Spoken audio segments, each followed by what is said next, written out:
കാവലാണ് അയാൾ. ജനാധിപത്യത്തിന്, ഭരണഘടനയ്ക്ക്, യുവതയിലും വിദ്യാർത്ഥികളിലും ജന്നിസഡിലും അയാൾ വിശ്വാസം രേഖപ്പെടുത്തുന്നു. ഒരു കമൻറ്റ് ഇങ്ങനെയാണ്: രാഹുൽ ഗാന്ധിയെക്കുറിച്ച് വേണുഗോപാൽ എഴുതുന്നു, വേണുഗോപാലിനെക്കുറിച്ച് ആരാണ് എഴുതുക? തലയിൽ എഴുതും. മറ്റൊരു കമൻറ്റ്: ഇതുപോലത്തെ ഒന്നുണ്ടെങ്കിൽ വേണം, പന്നി കയറാതിരിക്കാൻ നല്ലതാ, കള്ളപ്പന്നി.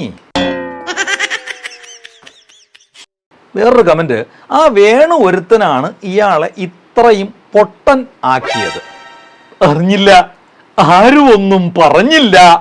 അയാളോട് നന്നായി ഡ്രസ്സ് ചെയ്യാനെങ്കിലും പറയൂ ഷാഫി, പ്രതിപക്ഷ നേതാവല്ലേ. ഒരു കോമാളി ലുക്കിലാണ് എപ്പോഴും. ലുക്കിലല്ല, വർക്കിലാണ് കാര്യം. മലേഷ്യ ട്രിപ്പ് കഴിഞ്ഞു, ക്ഷീണമുണ്ടാകും, റെസ്റ്റ് എടുക്കാൻ പറ. അശോകന് ക്ഷീണമാകാം. കാവലനല്ല, കാലനാണ് അയാൾ. കോൺഗ്രസ്സുകാരുടെ, കോൺഗ്രസ് പാർട്ടിയുടെ അന്തകൻ. അന്തംഗമ്മിയാണോ?